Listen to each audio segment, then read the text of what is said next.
Alors, moi, depuis le vendredi, je donne juste des directions. Et nous avons hier parlé sur l'obéissance. J'étais en train de dire que l'obéissance est l'acte de se soumettre à une autorité ou une règle en faisant ce qui est demandé ou commandé. J'ai donné l'exemple de Dieu ou d'Adam et Ève dans les jardins. Dieu qui était une autorité et qui avait donné des ordres à Adam et Ève de ne pas manger, en fait de tout manger dans les jardins, mais sauf l'arbre de connaissance des biens et du mal. Il ne devait même pas s'approcher ni de toucher. Nous connaissons tous les conséquences qu'il y avait lorsque Adam et Ève ont eu à manger les fruits que Dieu leur avait défendus. Et on avait utilisé le texte de 1 Samuel chapitre 15, 22 et Josué chapitre 1, le verset 12 jusqu'au verset 18e, où nous étions en train de parler sur comment Samuel avait oint Saoul comme roi et Saoul a eu à désobéir à ce que Dieu l'avait donné comme ordre et nous avons vu les conséquences qui avaient suivi. C'est que Saoul n'avait pas duré longtemps avec ce que Dieu l'avait donné. Amen. Donc lorsque nous désobéissons à ce que Dieu nous donne, Dieu réduit aussi le temps auquel on devait passer par rapport à ce qu'il nous avait donné. Peut-être que Saoul allait durer longtemps avec la royauté, mais parce qu'il n'a pas fait ce que Dieu l'avait demandé, Saoul n'a pas eu à durer avec la royauté.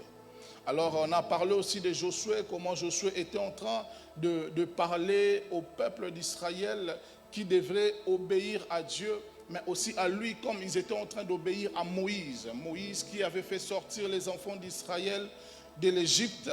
Et il s'est arrêté quelque part et Josué avait pris les relèves. Lorsque Josué prend les relèves, il a conduit les enfants d'Israël jusque là où Dieu avait promis. Et nous avons eu aussi à parler de Josias. Josias qui était un roi à l'âge de 8 ans. Il est devenu roi à l'âge de 8 ans. Et j'étais en train de dire ceci. Le problème, ce n'est pas l'âge physique de la personne que Dieu place comme autorité. Le problème, c'est l'autorité et l'onction que Dieu place sur cette personne. Il y a des personnes qui, peut-être dans l'âge physique, il est moins âgé, mais dans l'âge spirituel, cet homme est un vieillard. Alléluia. J'ai dit, par exemple, ici, je sais qu'il y a ceux qui sont plus âgés que moi. Je sais aussi qu'il y a d'autres qui sont moins âgés que moi. Mais si nous sommes là, en train de m'écouter, et si même papa nous a fait confiance de parler de la part du Seigneur, ce n'est pas d'abord pour l'âge physique, mais c'est à cause de ce que Dieu a mis en nous, n'est-ce pas? Alors quelqu'un qui est là, qui est en train de te diriger, que Dieu met comme président dans le département où tu sers, que Dieu met comme pasteur établi, il peut être moins âgé que toi, mais spirituellement c'est un vieillard, il a des choses à t'enseigner. Est-ce que je parle à quelqu'un? Et j'étais en train de dire aussi que Dieu, pour tester notre obéissance, Dieu nous fera passer par des épreuves. Alléluia. Lorsque Dieu veut tester si réellement tu es obéissant, Dieu te fera passer par quelques épreuves. Tu vas passer par des épreuves. Imagine un peu, Abraham a attendu Isaac pendant 25 ans. Mais quand Dieu lui donne Isaac, automatiquement Dieu lui dit, donne-moi encore Isaac. Et lorsque Abraham voulait sacrifier Isaac, Dieu a dit, n'avance pas ta main parce que je voulais voir ton obéissance. Je voulais voir la crainte que tu as vis-à-vis de moi. Donc Dieu, il te fera passer par des épreuves. Tu auras comme l'impression que quelqu'un qui est moins âgé que toi, mais qui est en train de te diriger, il est en train de te donner des ordres. Tu te dis, mais lui là, il se fout de moi ou quoi? Mais il est moins âgé que moi, c'est peut-être mon enfant. Mais il te donne des ordres. Ce n'est pas qu'il est en train de te donner des ordres pour donner, mais ce sont des épreuves auxquelles Dieu est en train de te faire passer. Et j'avais dit, les épreuves ont aussi pour but de nous faire grandir dans la foi. Alléluia. Les épreuves ont aussi pour but, écoutez, il y a des moments où l'Éternel te fera passer par des dures épreuves. Et j'ai donné cet exemple dans la Bible, c'est juste, tu es en train de passer comme de l'or par le feu. Lorsque l'or est en train de passer par le feu, ce n'est pas pour que l'or disparaisse, mais c'est pour que l'or puisse prendre la forme qu'il faut. J'ai envie de dire à quelqu'un que si Dieu te fait passer par des épreuves, c'est pour te donner la forme qu'il faut. Est-ce que je parle à quelqu'un? Alors j'étais en train de dire aussi c'est que le manque d'obéissance te fera perdre le privilège que Dieu t'a donné. L'exemple d'Adam et Ève qui ont perdu les privilèges de Dieu dans les jardins. Ils ont perdu tout ce que Dieu leur avait donné parce que Dieu leur avait chassé du jardin. Le manque d'obéissance peut aussi te détrôner. J'ai donné l'exemple de Saoul. Et j'étais en train de parler aussi de Deutéronome chapitre 28 sur les bénéfices qu'il y a lorsque nous obéissons à Dieu. Le texte nous a beaucoup bénis. Si tu lis ce texte, même à la maison, tu vas comprendre les choses. J'aimerais qu'on puisse me balancer ces textes. C'est par là que je vais continuer et on va entamer sur les avantages de servir Dieu. Est-ce qu'on peut me donner juste Deutéronome chapitre 28 ? Voilà, à partir du premier verset, nous lisons au nom de Jésus. La Bible dit que si tu obéis à la voix de l'Éternel ton Dieu en observant et en mettant en pratique tous ces commandements que je t'ai prescrits aujourd'hui, l'Éternel ton Dieu te donnera la supériorité sur toutes les nations. Ça commence par si tu obéis à la voix de l'Éternel, c'est-à-dire c'est au conditionnel. Donc, la condition pour avoir la supériorité sur toutes les nations, tu dois obéir à la voix de Dieu. On peut avancer. Voici toutes les bénédictions qui se répandront sur toi et qui seront ton partage lorsque tu obéiras à la voix de l'Éternel ton Dieu. Tu seras béni dans la ville et tu seras béni dans les champs. C'est-à-dire partout où tu vas te retrouver, Dieu va te bénir à cause de l'obéissance que tu as. Les fruits de tes entrailles, les fruits de ton sol, les fruits de tes troupeaux, les portées de ton gros et de ton menu bétail, toutes ces choses seront bénies. C'est-à-dire tes enfants et tout ce que tu possèdes comme richesse, Dieu bénira cela si tu obéis à sa voix. On peut avancer. Ta corbeille et ta huche seront bénies. Tu seras béni à ton arrivée et tu seras béni à ton départ. L'Éternel te donnera la victoire sur tes ennemis qui se lèveront contre toi. Ils sortiront contre toi par un seul chemin, mais ils s'enfuiront par 7 chemins.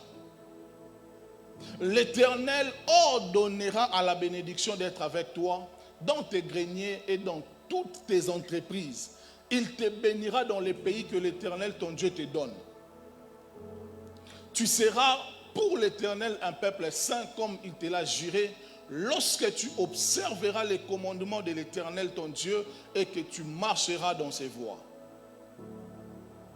Tout le peuple verront que tu es appelé du nom de l'Éternel et ils te craindront. On peut s'arrêter là. Voyez un peu l'avantage qu'il y a lorsque nous obéissons à la voix de l'Éternel, notre Dieu. Amen. Bien-aimé, lorsque tu sens que les ennemis commencent à venir devant toi, ils sont en train de te combattre, prends juste ces passages, dis à Dieu, tu avais dit que si j'obéis à ta voix, ils viendront par un seul chemin, mais ils vont s'enfuir par 7 chemins. Lorsque tu as comme l'impression que même les finances se sont bloquées, tout est bloqué dans ta vie, prends seulement ces versets. Tu dis à Dieu, parce que j'obéis à ta voix, je veux que ceci s'accomplisse dans ma vie. Est-ce que je parle à quelqu'un? C'est ça les avantages ou les bénéfices qu'il y a lorsque nous obéissons à la voix de l'Éternel, notre Dieu. Et la voix de l'Éternel, Dieu, peut passer par Dieu lui-même qui peut nous parler, mais la voix de l'Éternel, Dieu peut passer par un homme qu'il établit au devant de nous. Je peux répéter ça? La voix de l'Éternel peut venir quand Dieu lui-même te parle. Tu peux obéir à Dieu quand lui-même il te parle, mais tu peux obéir à Dieu où la voix de l'Éternel viendra si Dieu place aussi quelqu'un au devant de toi et cette personne peut être le canal par lequel Dieu peut te parler. La Bible dit que Dieu parle tantôt d'une manière, tantôt d'une autre. Les tantôt d'une manière, les tantôt d'une autre, c'est que Dieu peut te parler par sa parole, il peut te parler dans les songes, il peut te parler par sa voix audible et il peut te parler par une personne. Est-ce que je parle à quelqu'un?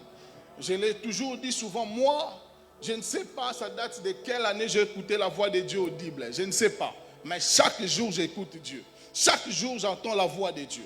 Dieu me parle par des songes, Dieu me parle par des personnes. Par exemple, le lundi, lorsque j'étais là, Dieu m'avait parlé à travers l'apôtre, alors qu'il était en train de prêcher. Dieu m'avait parlé clairement, alors qu'il était en train de prêcher. Alléluia. J'ai entendu la voix de Dieu par l'apôtre. Donc Dieu peut passer, Dieu peut parler même à l'âne pour te parler. Dieu peut utiliser même un animal pour te parler. N'est-ce pas que Dieu l'a fait avec Balaam, qui voulait aller maudire les enfants d'Israël? Dieu a commencé à parler par son âne. Un jour, un ami me racontait son expérience. Il priait quelque part à la forêt et un oiseau est venu commencer à lui parler. Donc Dieu peut utiliser n'importe quoi pour te parler. Est-ce que je parle à quelqu'un? Les avantages de servir Dieu. Je vais parler de ça et ensuite nous allons prier. Jean chapitre 4, le verset 20 au verset 24. Ici, je vais juste survoler pour dire quelque chose. J'ai envie de dire à quelqu'un ici, il y a tant d'avantages lorsque nous décidons de servir Dieu. Lorsque nous prenons l'engagement de servir Dieu. Moi, je suis dans une communauté où, avant de commencer à servir Dieu, chez nous, lorsque tu n'es pas encore chrétien, tu reçois Jésus dans ta vie, tu reçois les enseignements des baptêmes. Chez nous, les enseignements des baptêmes à l'époque, c'était même à 6 mois. Tu peux passer 6 mois en train de t'enseigner sur les baptêmes. On t'enseigne et puis on te demande, on te pose la question, veux-tu recevoir Jésus dans ta vie? Oui, j'accepte de recevoir Jésus. Et tu passes par les eaux des baptêmes. Lorsque tu passes par les eaux des baptêmes, tu ne sers pas encore Dieu, mais tu passes par les affermissements. Les affermissements ont pour but d'affermir notre marche chrétienne. Parce que tu es un bébé qui vient de naître, alors on doit d'abord t'affermir sur certaines choses. Tu dois comprendre certaines choses. Et je l'ai dit le vendredi, c'est que nous aimons le miracle. J'aime les miracles comme je suis là. J'aime les prophétiques. Mais seulement l'Église ne grandit pas par les prophétiques, l'Église ne grandit pas par les miracles. L'Église grandit par les enseignements. Est-ce que je parle à quelqu'un? Les miracles, le prophétique vient juste mettre un saut dans ce que Dieu est en train de nous enseigner. Voilà pourquoi il y aura des moments où Dieu va parler, il y aura des moments où il ne va pas parler, il y aura des moments où Dieu va agir, il y aura des moments où Dieu n'agira pas. Qu'il agisse ou qu'il n'agisse pas, il reste Dieu. Est-ce que je parle à quelqu'un? La Bible dit qu'il y avait une femme. Cette femme a passé 18 ans avec une maladie. Elle avait les dos courbés. Pendant 18 ans, mais cette femme venait toujours dans les temples. Cette femme ne cessait jamais de venir à l'église. Parce qu'il y a un temps auquel Dieu a fixé pour visiter toute personne. Or, pour ton voisin, ça peut être aujourd'hui. Mais pour toi, ça peut être dans 2 ans. Parce que c'est une prophétie donc qui a déjà les temps fixés. Dieu a déjà fixé. Mais le problème, ce n'est pas d'abord ta maladie, c'est que Dieu a déjà fixé des limites. Cette femme, j'ai donné cet exemple en disant, tel que tu es là, il y a quelqu'un qui t'a promis de te marier, de t'épouser. 2 ans, 3 ans, 4 ans, 5 ans, 10 ans même, vous êtes ensemble. Cette personne ne t'épouse pas. Mais tu ne quittes jamais cette personne. Si seulement à l'église, 2 ans, tu as comme l'impression que ça tarde et tu commences à menacer les pasteurs. Non, moi je vais quitter l'église. Dieu n'est pas en train d'agir. Mais cet homme, tu ne le quittes pas. J'ai envie de dire à quelqu'un, Dieu a un temps auquel il a fixé pour visiter toute personne. Est-ce que je parle à quelqu'un? Alors, dans Jean chapitre 4, nous devons comprendre ceci, que nous ne devons jamais servir Dieu ou nous n'aurons jamais les avantages qu'il y a en servant Dieu si nous ne connaissons pas d'abord Dieu. Et vous allez vous rendre compte, il y avait une conversation entre Jésus et une femme samaritaine. Voilà. Je lis. Nos pères ont adoré sur cette montagne et vous dites, vous, que le lieu où il faudra adorer à Jérusalem.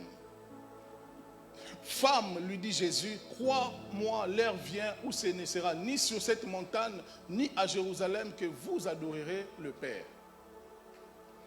Vous adorez ce que vous ne connaissez pas.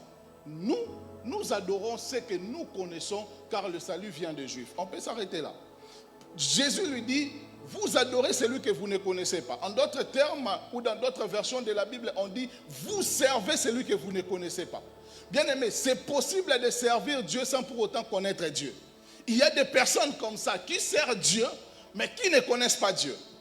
Un jour, il y a un pasteur qui est allé prêcher dans une église. Alors qu'il était en train de prêcher, il a prêché ce jour-là, il a fait l'appel au salut. Il dit, tous ceux qui veulent recevoir le Seigneur, passez devant. Le pasteur de l'église est passé devant. Il dit, peut-être il n'a pas bien entendu. Tous ceux qui n'ont pas reçu Jésus dans leur vie, passez devant. Les pasteurs aussi passent devant. Il vient et lui dit, non, pasteur, c'est pour les gens qui n'ont jamais reçu Jésus. Le pasteur lui a dit, je me suis rendu compte que je n'ai jamais reçu Jésus dans ma vie. Ce sont des choses vraies. Il dit, parce que je suis grandi dans une famille chrétienne. Mon père était pasteur, on a grandi comme ça dans les choses de Dieu. Mais avoir une expérience personnelle avec Jésus, je n'ai jamais eu ça. Et c'est aujourd'hui que je me rends compte que toutes ces années que j'ai servi Dieu, c'était pour rien parce que je ne connaissais pas celui que je servais. Est-ce que je parle à quelqu'un? C'est possible que tu sers Dieu pendant plusieurs années, mais sans pour autant connaître Jésus, avoir une expérience avec lui. Nous tous, on a grandi où depuis tout petit, on allait à l'écodim. Moi, je suis dans une famille où du côté de ma mère, depuis mes arrière-grands-parents, il y avait des prophètes, des pasteurs. En fait, c'est descend dans chaque génération. Il y a des serviteurs de Dieu. On a grandi comme ça. Et depuis tout petit, on allait à l'écodim, on nous amenait à l'église. Mais il a fallu un moment que nous puissions avoir une expérience personnelle avec Dieu. J'ai envie de dire à quelqu'un, c'est beau lorsque tu as une expérience avec Dieu. Tu auras une histoire à raconter aux gens. Beaucoup ici, si je leur pose seulement la question, comment tu avais reçu Jésus? Peu de gens vont répondre correctement. N'est-ce pas? Alors, Jésus lui dit, vous servez celui que vous ne connaissez pas. Mais nous servons celui que nous connaissons. J'ai envie de dire à quelqu'un ceci, que tu dois servir celui que tu connais. Est-ce que je parle à quelqu'un? Lorsque tu sers celui que tu connais, bien aimé, cela ne dépend pas des moments de prière que tu passes ici à l'église. Mais cela dépend aussi des moments auxquels tu passes en intimité avec le Seigneur. Le jour où j'avais pris la décision de me donner à Dieu, moi, depuis 2008, mon père spirituel venait chez nous. À l'époque, il ne l'était pas. Il venait chez nous pour dire à ma mère, Dieu m'a parlé de Gaël, je dois l'encadrer. Ah, moi, à l'époque, là, j'ai dit, ouais. À l'époque, j'ai joué au foot. J'avais les projets de devenir Messie. Alléluia. J'ai joué au foot, je joue très bien. Amen. Hein? Alors, à l'époque, là, j'ai joué au foot. Et mon père spirituel il venait jusqu'à chez nous à la maison. Quand il venait, moi j'escaladais les murs, j'ai fouillé. Parce que je ne voulais pas, j'ai prié. Mais je me disais, entrer encore dans les choses de Dieu, c'est très tôt, 2008. Je suis encore jeune. Et puis à un moment, j'ai laissé le foot. Je suis devenu youpier. Tu connais les youpiers, hein? Je suis devenu danseur. J'ai commencé à danser. Je suis un très bon danseur. Alors j'ai commencé à danser. Et tout, on était là avec des shows, des amis, on sortait. On me prêchait, mais je me disais, rien, ce n'est pas encore le moment. Un jour en 2009, là c'est moi, c'est mon expérience. Amen, hein? C'est mon expérience. Tu es obligé de croire ou de ne pas croire, mais j'ai pris que tu aies aussi cette expérience. En 2009, un jour, je voulais me réveiller pour aller à l'école, mais j'étais bloqué sur le lit. Je ne pouvais pas me relever. J'étais bloqué. Je voulais crier, la voix ne sortait pas. Je me suis dit, moi je suis en train de partir. Et puis, pas d'un coup, je vois 3 personnes habillées en blanc apparaître dans ma chambre. Et ils ont commencé à me parler. Celui du milieu a commencé à me dire, Gaël, tu es mon serviteur, je dois t'utiliser. Il a commencé à me parler. Malgré ça, j'ai fui quand même. J'ai dit, j'ai encore le temps. Mais en 2011, j'ai reçu Jésus dans ma vie. À un moment, j'étais un peu un pied dedans, un pied dehors, un pied dedans, un pied dehors. Mais jusqu'à ce qu'un jour, je suis allé à l'église. Mais je recevais des prophéties que j'allais servir Dieu. Moi, je les savais depuis tout petit. Je crois que je l'ai déjà dit ici avant. Moi, j'ai commencé à prophétiser à l'âge de 5 ans. À 5 ans, je donnais déjà des prophéties.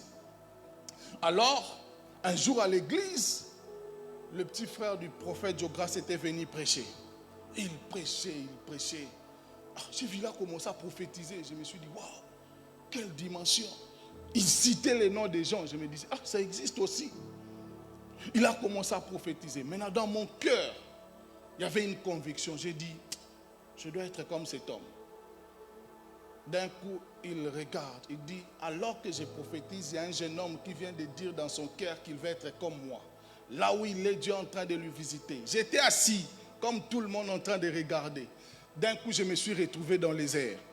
Alors que je voyais, je pensais que c'était une vision, mais c'était une réalité. Je tombe. Ce jour-là, je suis rentré, je me suis enfermé dans la chambre.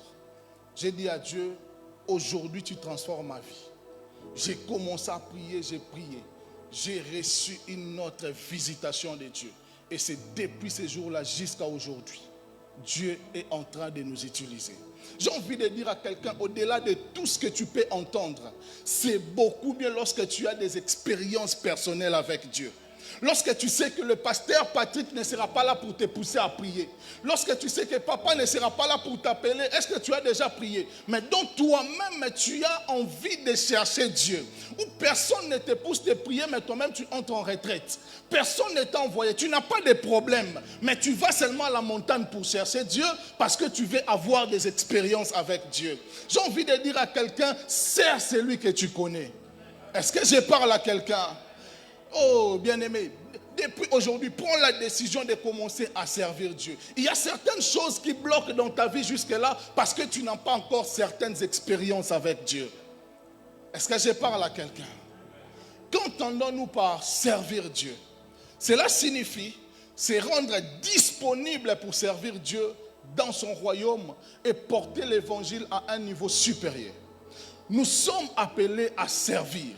Dieu ne compte pas sur nos capacités, mais sur votre disponibilité. Dieu n'utilise pas ceux qui sont capables seulement, mais Dieu utilise ceux qui sont disponibles. Écoutez, à la jeunesse, lorsqu'on était en train de nous encadrer, notre berger nous disait toujours ceci, que tu peux être capable, mais si tu n'es pas disponible, je ne vais pas t'utiliser. Parce que Dieu ne se sert pas seulement de ceux qui sont capables. Tu peux être capable, mais si tu n'es pas disponible, ça ne sert à rien. Dieu utilise ceux qui sont disponibles pour lui servir. Est-ce que je parle à quelqu'un? Tu peux avoir les compétences que tu as. Tu as fait des formations. Mais tant que tu ne te rends pas disponible pour Dieu, Dieu ne va pas t'utiliser. Le service de Dieu demande la disponibilité. Est-ce que je parle à quelqu'un? Le service de Dieu demande la disponibilité. Bien aimé, il y a eu des jours où on a eu à faire des pieds parce que tu dois aller dans une réunion, c'est trop loin. Tu n'as pas l'argent de transport, mais tu es obligé de partir parce que tu dois servir Dieu. Est-ce que je parle à quelqu'un? Je me rappelle un jour, je devais aller prêcher quelque part. Alors que je partais prêcher, ce jour-là, déjà, je n'étais pas trop bien. Je n'avais même pas d'argent de transport. J'ai dit, bon, je dois quand même partir. C'était trop loin. Pour ceux qui connaissent Kinshasa, à l'époque, j'étais à Kitambo, mais je devais aller prêcher à Matadi Kibala. C'est loin. Et tu n'as pas assez d'argent de transport. Alors que j'étais en train de partir ce jour-là, malchance, papa, je marchais pas, le semelle de la chaussure s'est détaché. Hey. Et j'étais obligé d'attendre, comme c'était le soir, j'étais obligé d'attendre un peu qu'il fasse noir pour aller. Ce jour-là, je suis parti, j'ai prêché, mais j'avais une seule position. Il y avait l'onction dans la salle, les gens tombaient, mais j'avais seulement une seule position parce que tu ne veux pas que les gens voient. Tu finis de prêcher comme ça, le pasteur te donne 5 000 francs. Je te dis, Seigneur, comment je vais arriver à la maison? Mais on était disponible à servir Dieu. Ce jour-là, je me rappelle, je suis rentré, j'ai prié, j'ai dit à Dieu, je ne peux plus te servir dans ces conditions. Vous savez, c'était pendant un moment où le Seigneur me faisait d'abord passer par des brisements. Ce n'est pas qu'il n'y avait pas d'argent, mais ce temps-là, c'est comme si Dieu avait fermé les robinets. Alors, j'ai dit à Dieu, je ne peux plus te servir comme ça. J'étais avec un ami prophète, on priait. Alors que nous étions en train de prier avec lui, il m'a dit, Gaël, tu as un souci dans ton cœur. J'ai dit, effectivement. Il m'a dit, mais Dieu me dit qu'il veut traiter une nouvelle alliance avec toi. Tu ne serviras plus Dieu avec les manques d'argent. On a prié avec lui. Il m'a dit, à partir d'aujourd'hui, si tu manques l'argent, c'est que tu as un $100 dans tes poches. Mais tu ne manqueras de rien. Bien aimé, ça fait, c'était quand? C'était en 2015, jusqu'à aujourd'hui. Dieu lui-même est en train de nous prendre en charge. Est-ce que je parle à quelqu'un? Bien aimé, c'est beau lorsque tu es en train de servir Dieu. Lorsque tu es disponible, Dieu visite des cœurs qui sont disponibles pour lui servir. Dieu visite ceux qui sont prêts à lui servir. Est-ce que je parle à quelqu'un? Ça ne dépend pas des années auxquelles tu as fait dans l'œuvre de Dieu. Ça ne dépend pas des années auxquelles tu as fait à l'église, mais ça dépend toujours de ta disponibilité. Est-ce que je parle à quelqu'un?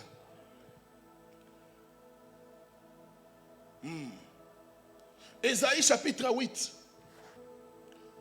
Je vais relire ça après. Servir Dieu, c'est quand il vous appelle à travailler. Un mort n'a rien à faire à la place du service. Quelqu'un qui est mort ne peut jamais servir Dieu. Mais nous qui sommes vivants, nous sommes appelés à servir Dieu. Voilà pourquoi à un certain moment même David dit, est-ce que les morts vont te louer? Même les morts ne peuvent pas louer Dieu parce qu'ils n'existent plus. Mais nous qui existons, mais nous qui vivons, nous sommes appelés à servir Dieu et à se rendre disponibles. Dans Ésaïe chapitre 6, le verset 8, c'est l'histoire d'Ésaïe. Ésaïe a servi Dieu dans le chapitre 1, dans le chapitre 2, dans le chapitre 3, chapitre 4, chapitre 5. C'était un prophète. Il prophétisait, il parlait. Mais au chapitre 6, il s'est rendu compte qu'il n'était pas disponible à servir Dieu.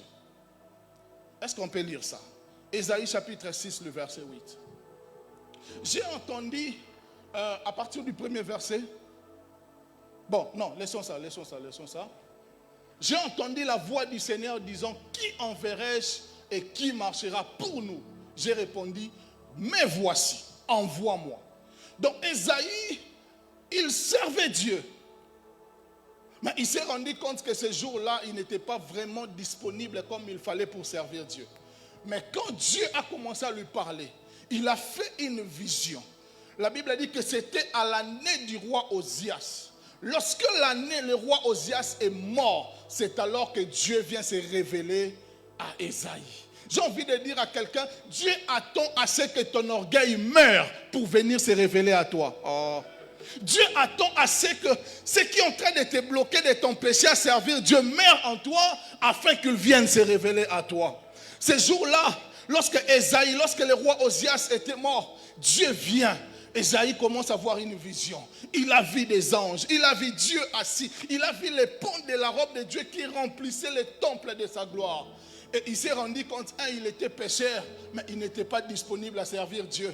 Et il a dit, Seigneur, mais voici, envoie-moi. J'ai envie de dire à quelqu'un, aujourd'hui, Dieu va se révéler à toi différemment et tu vas entrer dans les champs de bataille. Oh, est-ce que je parle à quelqu'un?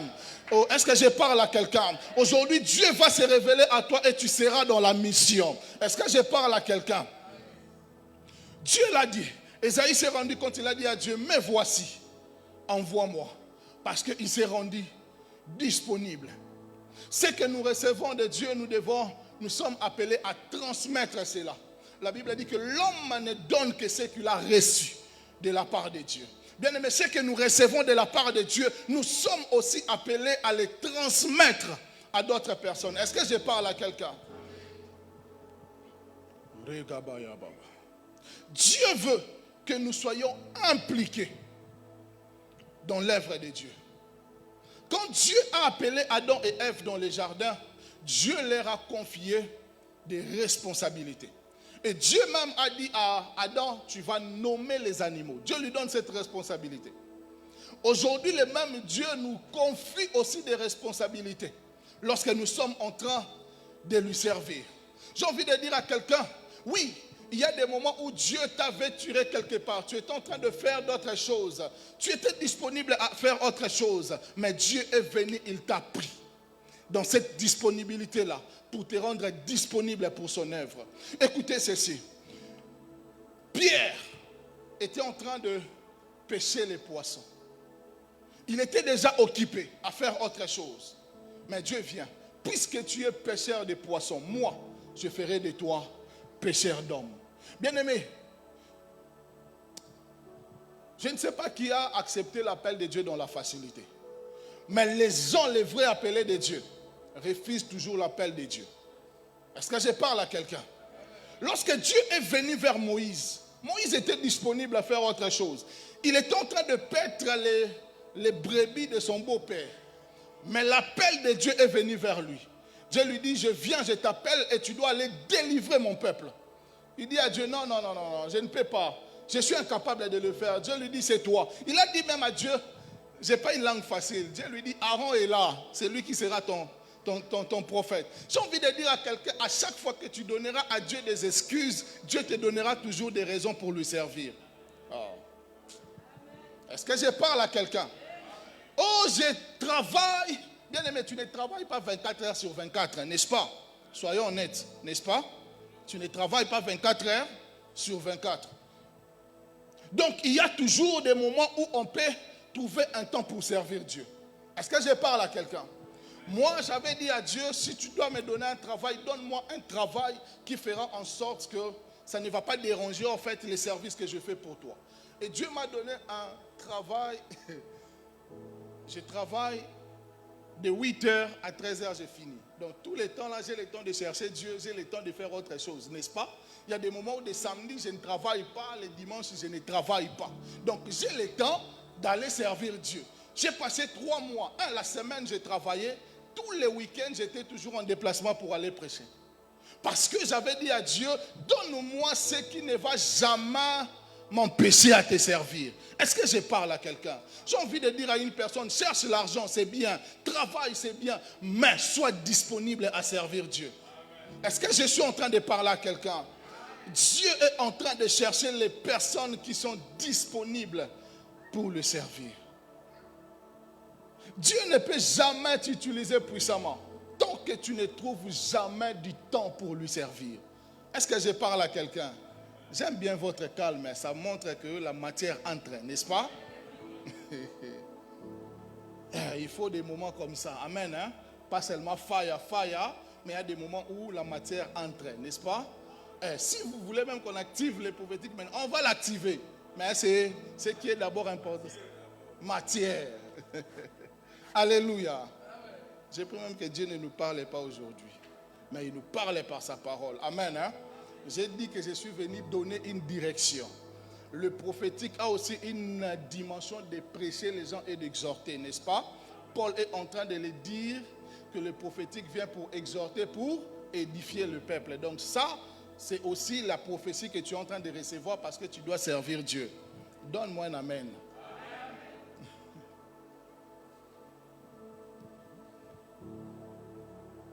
Alors, vous allez voir des personnes même comme de Paul qui était meurtrier, il était en train de faire autre chose, mais Dieu vient, il change la vie de Paul. Dieu change la vie de Paul et Paul devient serviteur de Dieu. Il y a beaucoup de personnes. J'ai envie de dire à quelqu'un, Dieu, pour te prouver qu'il a toujours des flèches dans son carquois qu'il va utiliser. Dieu peut prendre n'importe quoi et Dieu peut utiliser cela.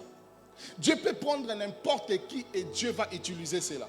Écoutez, il y avait des moments où notre encadreur à la jeunesse nous choquait. Il nous disait, frère, si tu ne veux pas servir Dieu, ne viens pas. Tu n'es pas aussi le Saint-Esprit. Donc si toi tu n'es pas là et que nous on ne va pas servir Dieu. Non, Dieu a toujours des remplaçants. Si toi tu refuses de servir Dieu, Dieu aura aussi des remplaçants. Jésus est en train de dire ceci, que si vous ne m'adorez pas, Dieu peut susciter même les pierres. Oh, j'ai envie de dire à quelqu'un, si toi tu refuses de servir Dieu, Dieu peut prendre un enfant de l'écodime et commencer à l'utiliser. Oh, donne-moi un amen. Dieu est capable de prendre même les enfants de notre frère Saint-Is et commencer à les utiliser ici. Hey. Est-ce que je parle à quelqu'un? Dieu peut prendre Siana, il vient ici. Alléluia. Hier, j'ai prêché quelque part à Genève, alors que j'étais en train de dire, il y a des personnes qui seront saisies. Dieu va les utiliser puissamment. Je vois un bébé tomber, pas. J'ai dit, si l'onction peut toucher même des bébés, donc c'est que Dieu a vu que ces bébés étaient disponibles. Oh, est-ce que je parle à quelqu'un? Donc si toi, tu ne te rends pas disponible à servir Dieu, Dieu peut prendre Jéhana pour lui servir. Donne-moi un amen. Dieu a utilisé Rahab qui était prostituée pour faire entrer les enfants d'Israël dans leur terre promise. Il devait préserver, il devait garder certains secrets. Et même sa vie a été aussi préservée. Est-ce que je parle à quelqu'un? Dieu peut prendre un voleur, Dieu peut prendre un meurtrier, Dieu peut prendre une prostituée pour lui servir. Est-ce que je parle à quelqu'un? Dieu peut prendre même un animal pour que cet animal annonce les oracles de Dieu. Oh, donne-moi un amen. Alors, quels sont les avantages ou les privilèges que nous avons pour servir Dieu? La première des choses, la liste n'est pas exhaustive, il y a beaucoup de choses, mais je vais parler de 5 choses ou 5 avantages que nous avons lorsque nous servons Dieu. Premier avantage, c'est que notre santé est préservée. Donne-moi un amen. Lorsque tu es en train de servir Dieu, Dieu préserve aussi ta santé. Mon frère, donne-moi 3 Jean chapitre 1. C'est juste un seul verset aussi. 3 Jean. Un seul chapitre, pardon. 3 Jean chapitre 1, le verset 2.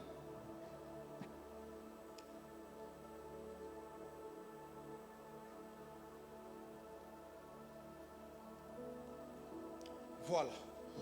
Bien-aimé, je souhaite que tu prospères à tous égards et sois en bonne santé comme prospère l'état de ton âme. Lorsque nous servons Dieu, oui, nous avons la prospérité physique, mais nous avons aussi la prospérité dans notre santé. Est-ce que je parle à quelqu'un? Voilà pourquoi, lorsque certaines maladies voudra venir dans ton corps et que tu sais que tu sers Dieu, dis à Dieu, tu avais dit que je te servirai et tu éloigneras la maladie de moi. Oh, Exode chapitre 23. Donne-moi Exode chapitre 23. Le verset 25 et le verset 26. Exode 23, 25, 26. Vous servirez l'Éternel votre Dieu, et il bénira votre pain et vos eaux, et j'éloignerai la maladie du milieu de toi. Le verset suivant. Il n'y aura dans ton pays ni femme qui avorte, ni femme stérile. Je remplirai le nombre de tes jours. Oh, j'ai envie de dire à quelqu'un, lorsque tu es en train de servir Dieu, même si la maladie vient te frapper, bien aimé, vous connaissez les barres poteaux, hein, pour des footballeurs, il y a des systèmes de gris-gris qu'on met comme barre poteau. Donc même si le poteau est vide, titure, la balle ne va pas entrer. Écoutez, spirituellement, Dieu nous charge. Et que quand la maladie viendra, la maladie ne peut pas entrer et habiter longtemps dans ton corps. Oh.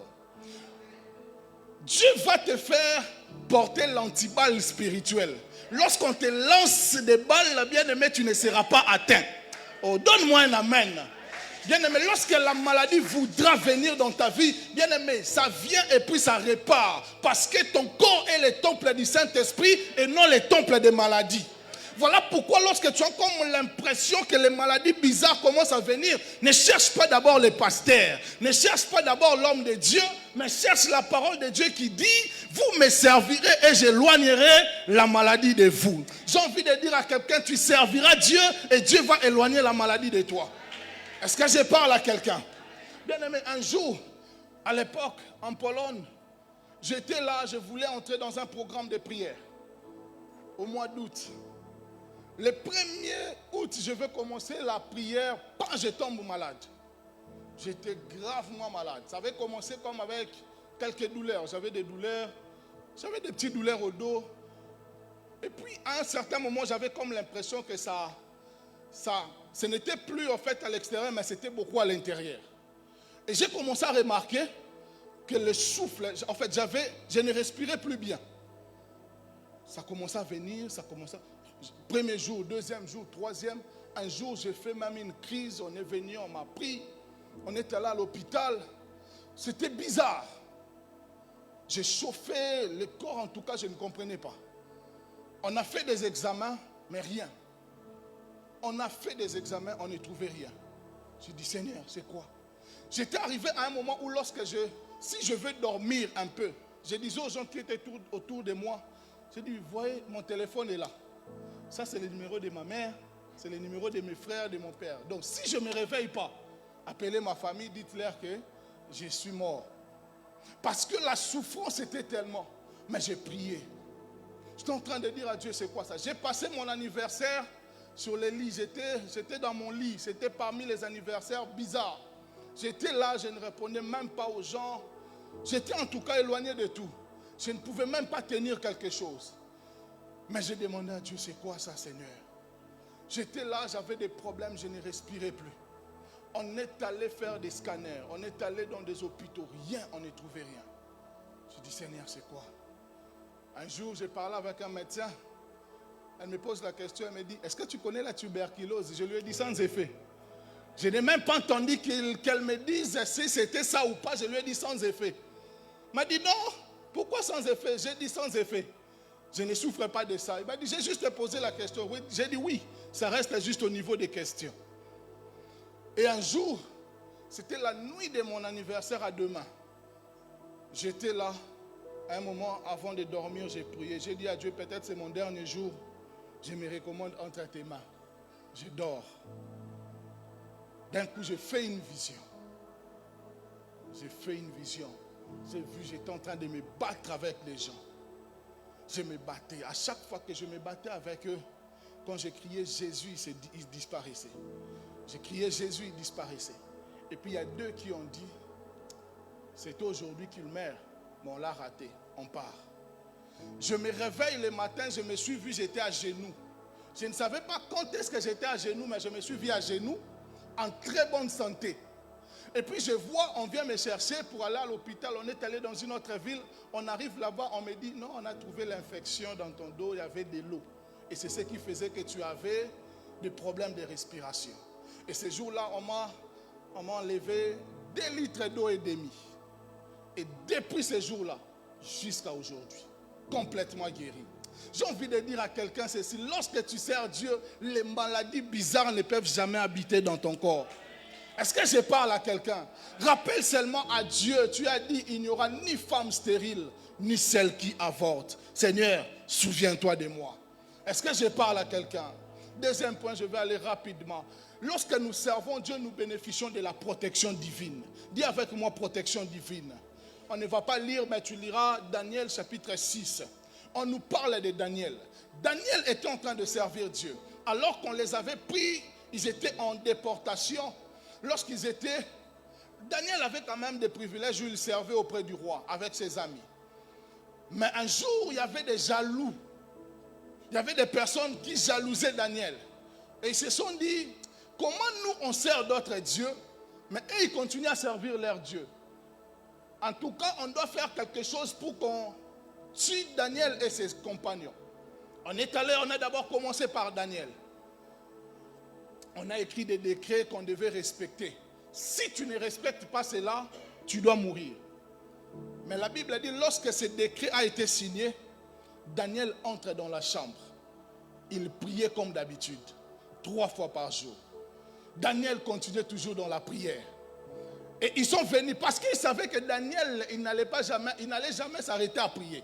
Et on est venu lui surprendre en train de prier. On a dit, ah, toi tu ne respectes pas les ordres du roi. Qu'est-ce qu'on a fait? On a pris Daniel. On est allé chez le roi. N'est-ce pas que le décret était signé? Que celui qui ne va pas respecter cela, on doit lui jeter dans la fosse. Le roi, malgré lui, il a dit oui. Parce qu'il avait signé. Il ne savait pas. Mais il a dit, prenons Daniel, jetons-lui dans la fosse. Hey. Il y a quelqu'un qui a dit, ce jour-là, Dieu a fait gêner les lions. Oh, donne-moi un amen. On l'a jeté dans la fosse aux lions. Les lions n'avaient pas mangé pendant beaucoup de jours. Parce qu'on savait que quand seulement on fait descendre quelqu'un, automatiquement les lions vont dévorer cette personne. Mais lorsque Daniel entre dans la fosse, des lions ont commencé leur programme de jeûne et prière. Parce que Daniel a bénéficié de la protection divine. Non seulement les lions ont gêné et ont prié, la Bible dit que même le roi a commencé à prier, intercéder pour Daniel. J'ai envie de dire à quelqu'un, lorsque tu vas te retrouver dans des situations compliquées, Dieu va susciter des personnes qui seront en train d'intercéder pour toi. J'ai envie de dire à quelqu'un, fais toujours du bien que tu es en train de faire. Sers Dieu comme tu as l'habitude de lui servir. Tu ne sais pas, il y a quelqu'un à Brazzaville qui intercède pour toi. Tu ne sais pas, il y a quelqu'un à Singapour qui prie pour toi. Tu ne sais pas, il y a quelqu'un à Dubaï qui prie pour toi. Est-ce que je parle à quelqu'un? La Bible dit que le roi commençait à intercéder pour Daniel. Et jusqu'à ce qu'il était mal à l'aise. Il vient, il appelle Daniel. Daniel a dit, oh, mais voici, Dieu a fermé la gueule du lion. J'ai envie de dire à quelqu'un, ils vont te piéger, mais Dieu va enlever leurs pièges. Ah, ils vont te piéger, ils vont t'empoisonner, mais Dieu va enlever ses poisons. J'ai envie de dire à quelqu'un que tu seras bénéficiaire de la protection de Dieu. Est-ce que je parle à quelqu'un? Bien aimé, il y a des personnes, lorsque tu es avec et tu bénéficies de la protection de Dieu. Un jour, l'année passée, alors que j'étais parti au Congo, un jour j'étais là, le Seigneur m'a dit clairement, tu vas faire l'accident. J'ai dit, ah, ça va passer.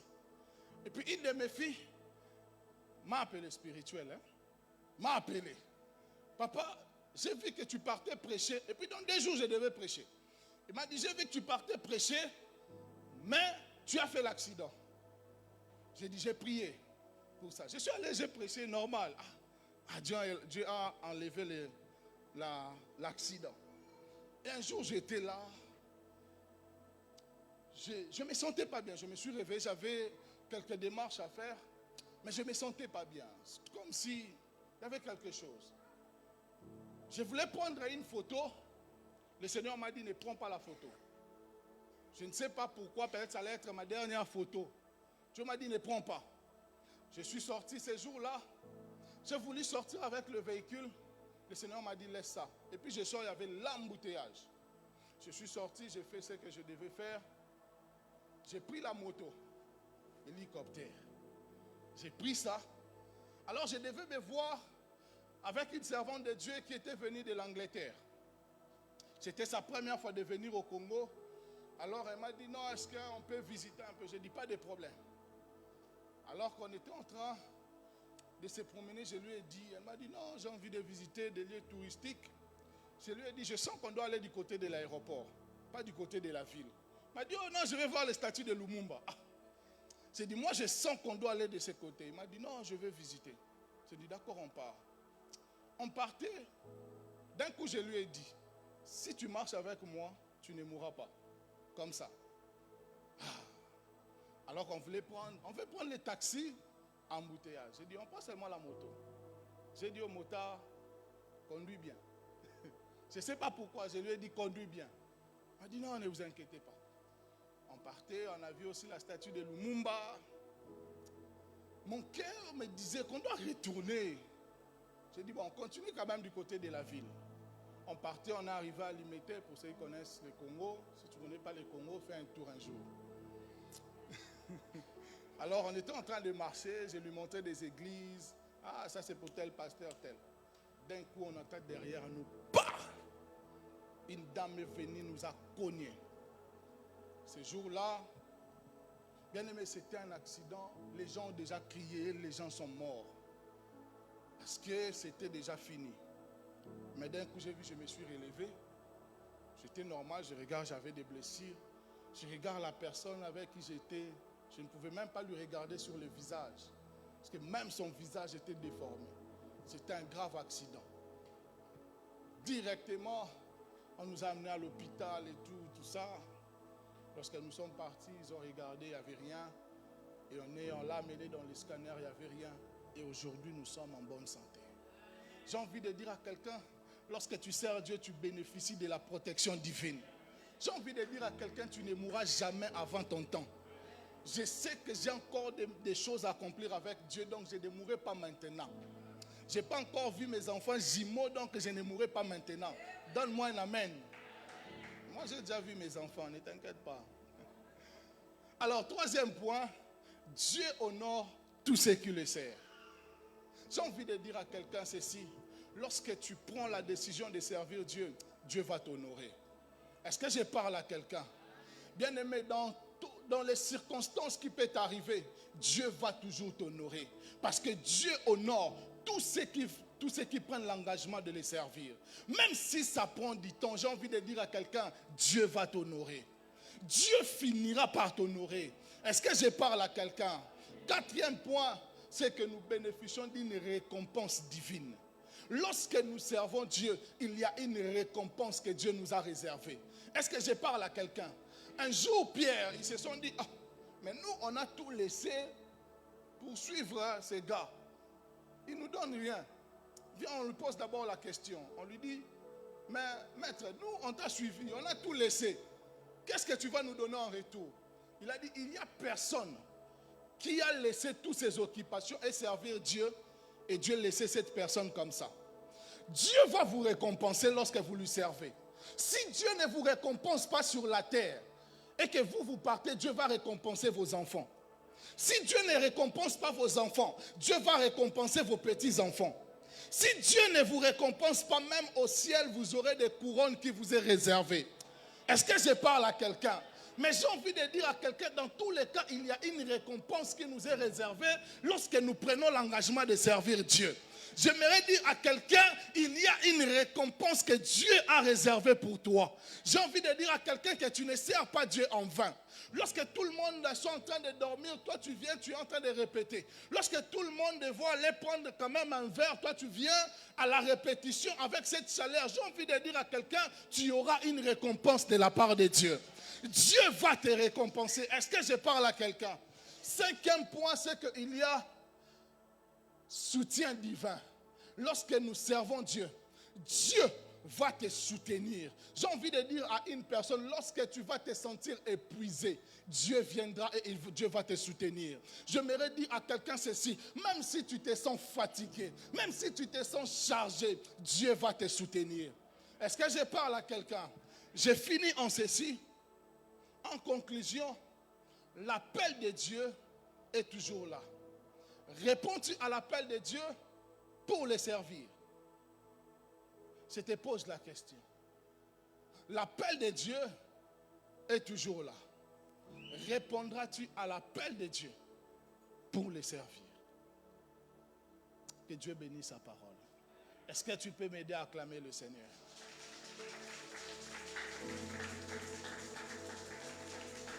Non, est-ce que tu peux bien acclamer Jésus?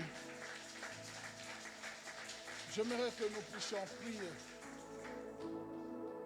Vous savez, lorsque je suis venu, je n'étais pas venu pour prêcher. Je m'étais dit, je viens pour me reposer.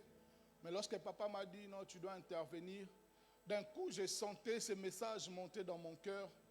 Et automatiquement, alors qu'on discutait avec papa, il m'a dit, je pensais qu'on puisse avoir tel thème. J'ai dit, c'est ce qui est en train de monter dans mon cœur.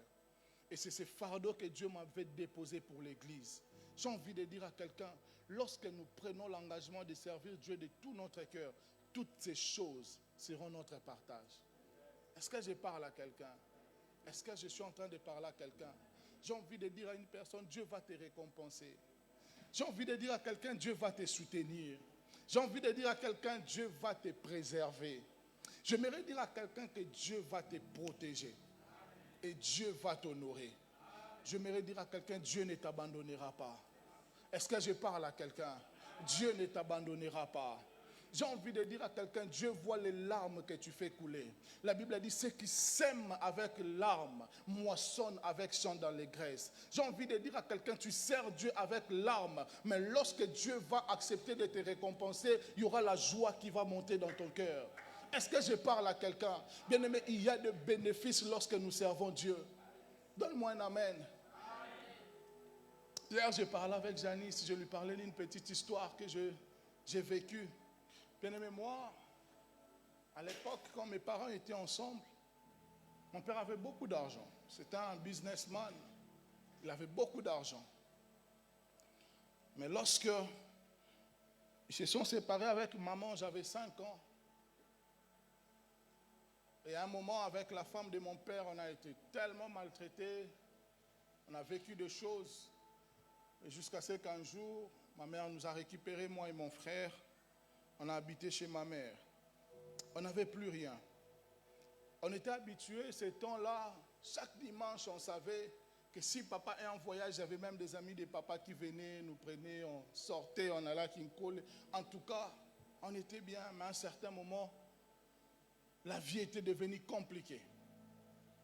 On a eu à passer par des moments, vous voyez cette estrade, c'est moi ici, là. On a eu à habiter dans une maison comme ça, moi, ma mère et mon frère. On n'avait pas de lit, on n'avait rien, rien du tout. On dormait dans un carton. On avait un gros carton. Ces cartons-là, la nuit c'était notre lit et la journée c'était les cartons. Donne-moi l'amen. La journée c'était un gros carton. On avait un petit ballon qu'on jouait même à la maison avec mon frère. On jouait à la maison. On a vécu des moments comme ça. On ne savait pas, Seigneur, est-ce qu'on va étudier ou pas. Mais bien aimé, on a étudié, même pas une année, on a chômé. Il y avait des moments où tu pars à l'école, tu sais qu'ici, on va me chasser. Mais tu arrives à l'école, on chasse tout le monde, toi, on ne te chasse pas. Tu dis, oh, quel miracle. Et on te dit, non, on a déjà payé pour toi. Qui a payé? Tu ne sais pas. Tu viens, tu demandes à maman, tu avais payé les frais? Non, je n'ai pas payé. On ne sait pas qui payait pour nous les frais. Mais on a étudié comme ça. Aujourd'hui, Dieu nous a fait grâce. Dans ma famille, moi et mon frère, on est les seuls parmi tous les hommes qu'on a des diplômes universitaires. Oh, donne-moi un amen. Parce que pendant ces temps-là, on n'avait jamais abandonné Dieu.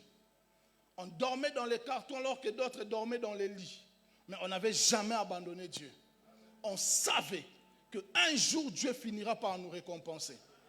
Est-ce que je parle à quelqu'un? J'ai envie de dire à une personne, les problèmes, ce n'est pas ce que tu vis maintenant. Mais regarde les promesses que Dieu a fait pour toi. Aujourd'hui, je vous parle dans le passé parce que ce n'est plus une vie que nous vivons. Dieu a fait beaucoup plus que ça. Parce que même pendant ces temps, on n'avait jamais abandonné Dieu. Lorsque tout le monde nous avait abandonnés, lorsque toute la famille nous avait abandonnés, Dieu ne nous avait pas abandonnés. Bien aimé, aujourd'hui, récemment, lorsque ma petite soeur nous envoie, elle nous a envoyé ses cotes, elle vient de finir en sciences et infirmière. Ma petite sœur a fini, sa collation c'est le 18. Elle a fait une grande distinction, mais non seulement une grande distinction, elle est l'étudiante qui a eu plus de cotes que toute l'université. Oh. Et on l'a même proposé, on l'a dit, tu deviens assistant. Elle a 25 ans, ma petite sœur. Tu deviens assistante, on te donne un travail dans un hôpital et tu vas étudier master gratuitement. Toutes ces choses parce qu'un jour, on a eu à passer par des moments compliqués, mais on n'a jamais abandonné Dieu. Un jour, j'ai vu ma mère pleurer. Ma petite sœur, quand ma mère était allée lui chercher, elle était chez ma tante. Quand elle vient dans la petite maison là qu'on avait, elle pose des questions. Maman, où est la cuisine? C'est où les chambres? C'est où les salons? Ma mère a commencé à pleurer jusqu'à ce qu'elle après elle a retourné chez ma tante. Mais aujourd'hui, Dieu a fait beaucoup plus que ça. J'ai envie de dire à quelqu'un, il y a un temps où tu vivras des situations compliquées, mais il y aura des moments où Dieu va te récompenser. Est-ce que je parle à quelqu'un? Est-ce qu'on peut se lever, on va prier?